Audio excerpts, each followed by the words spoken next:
কারা কর্তৃপক্ষের চোখ এড়িয়ে আবার কখনো যোগসাজশে কারাগারে মোবাইল ফোন ব্যবহার করেন বন্দীরা। এছাড়া দেদারসে চলে মাদক বেচাকেনা ও সেবনও। কারা মহাপরিদর্শক brigadier general Motaher Hossain channel 24-কে জানান, এখন পর্যন্ত 51 জনকে শাস্তি দেওয়া হয়েছে। আর কারাগারে মোবাইল ব্যবহার ঠেকাতে ব্যবহার করা হবে জ্যামার। হিরণ খানের রিপোর্ট।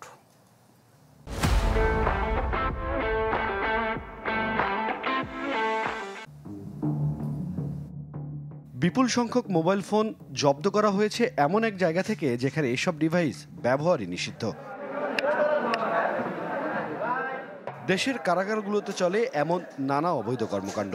৫ আগস্টের পর থেকে এসব অপতৎপরতা ঠেকাতে জোরদার করা হয়েছে কার্যক্রম।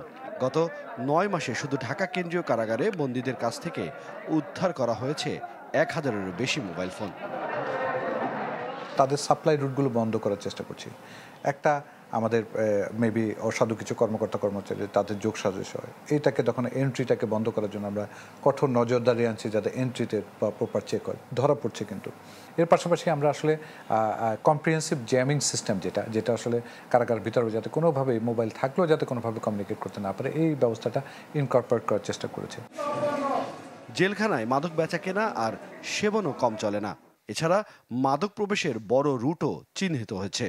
কিছু বন্দী আছেন, তারা যখন কোর্টে যান তখন ওখানে থেকে একটা এন্ট্রি হয়, যে কারণে আমরা আমাদের যে scanner, body scanner, luggage scanner, এগুলোকে আমরা অ্যাক্টিভ করেছি, যাতে এগুলো দিয়ে আমরা কিন্তু আইডেন্টিফাই, পেটের মধ্যে থাকলেও কিন্তু ধরতে পারছি, এবং বেশ কিছু ডিটেক্ট হয়েছে এর মধ্যে।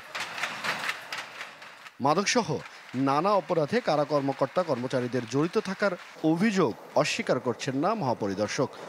যে আমাদের কর্মকর্তা কর্মচারীদের দুর্নীতি অথবা অস্বচ্ছতা অথবা অনিয়ম, হ্যাঁ, এটা অস্বীকার করার কোনো উপায় নেই যে এটা ছিল, আছে, বর্তমানেও আছে, এবং যে কারণে আমাকে কিন্তু ব্যাক পেতে হচ্ছে, এটাকে স্ট্রিমলাইন করতে যেয়ে আমাকে কঠোর হতে হচ্ছে। আমরা অনেক ক্ষেত্রে আমরা জিরো টলারেন্স বলছি। সম্প্রতি ৫১ জনকে শাস্তির আওতায় এনেছে কর্তৃপক্ষ। মানে আমাদের অতীত কৃতকর্মের জন্য খুব খারাপ একটা নাজির সৃষ্টি করেছে, আমাদের সম্পর্কে কেউ ভালো বলে না। তো এটা আমার কাছে সবচেয়ে ভালো, মানে আমার কাছে মনে হচ্ছে খুব বড় চ্যালেঞ্জ এটাকে ঠিক করা। হিরণ খান, চ্যানেল 24, ঢাকা।